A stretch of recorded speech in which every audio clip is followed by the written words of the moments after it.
To sleep, perchance to dream in living color.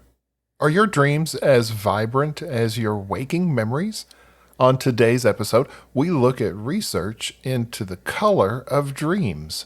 I'm Jay, and this is Somnilopod.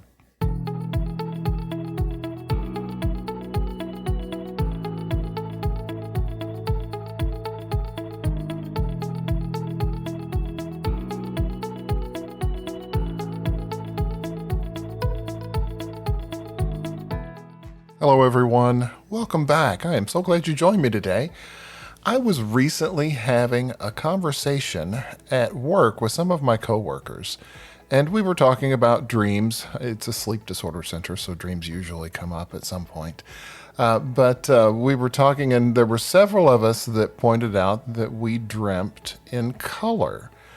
And historically, this was something that is a little bit odd because the majority of people, as I had recalled at that time, the majority of people didn't report dreaming in color. Usually only about 10% or so of people had reported dreaming in vibrant color. So I decided to, since it was several of us that were reporting that small a patient population, I thought, this is interesting. Let's see what's going on here. So I started to do some research and found that some of the information that I had was a little outdated. Now, there are historical references. A lot of the big philosophers, Socrates, Plato, etc., they reported having some color in their dreams, which is interesting because they are big thinkers. So I think they influenced a lot of the thought about it. But then in the early 1940s, researchers began to look at the question. One researcher in particular, W.C. Middleton, who was a psychologist from DePaul University, conducted one of the earliest studies on the color of dreams. And he used, it was in 1943, he collected information from 277 college students. And of those college students, 70.7% reported that they rarely or never saw color in their dreams, whereas only about 10% reported that they frequently or very frequently dreamt in color. Now, other people confirmed this research, and the prevailing wisdom at that time was that the majority of us dream in grayscale. Which is just the simple fact of the matter that everyone agreed was the way the world was, and that's how it went. And that was the information that I had recalled just from my education. Now, I wasn't educated in the early 1940s. It was a few years after that.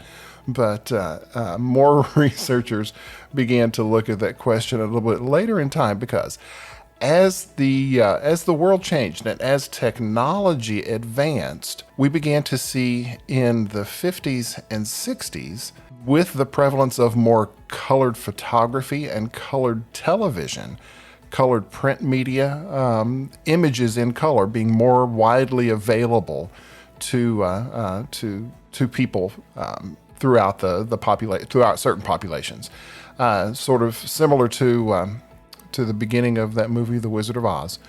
Dorothy is living her life in grayscale, and then when she's dreaming or in Oz, it becomes Technicolor. So researchers began to see that more people were reporting dreaming in color. So they thought that this was odd. So in 2001, a researcher, Eric Schweizgebel, from the University of California, Riverside, decided to replicate Dr. Middleton's research with a similar group of college students currently. And what he found was a lot different.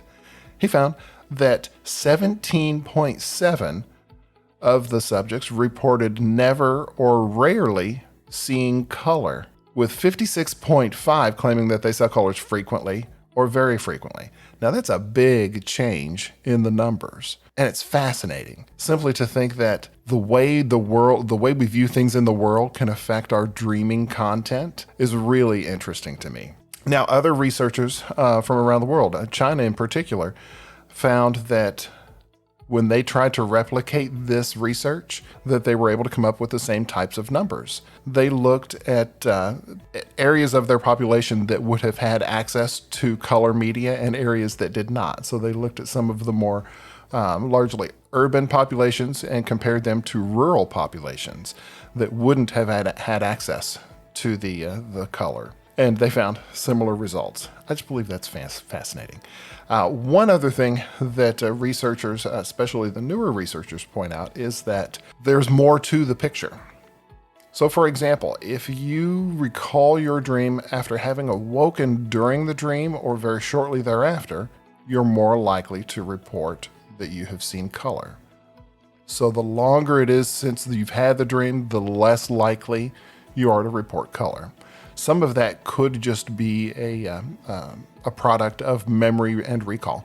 You recall the content, but not necessarily all of the specifics of the content. Also, newer researchers find that if the dreams themselves are very emotionally charged, they're more likely to be in color. And this makes sense along a certain line, simply that, if it's say, for example, if it's a nightmare and you wake up, you're more likely to remember all of those details, like the color. But other types of emotional content, not just fear, can cause you to remember those dreams in color.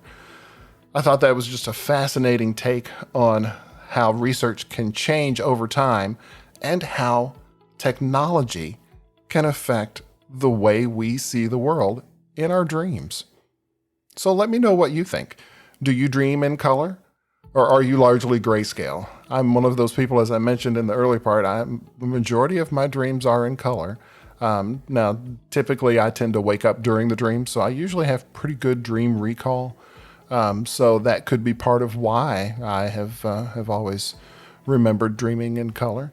But let me know what you think. Reach out to me at j@somnilopod.com. You can also touch base with me through the medias, the social medias rather.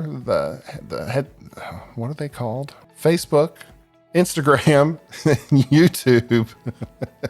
I always forget that, and I say it with every episode, but for some reason I have this mental block. Anyway, please reach out to me. And until we talk again, please remember to make sleep a priority. Thanks so much.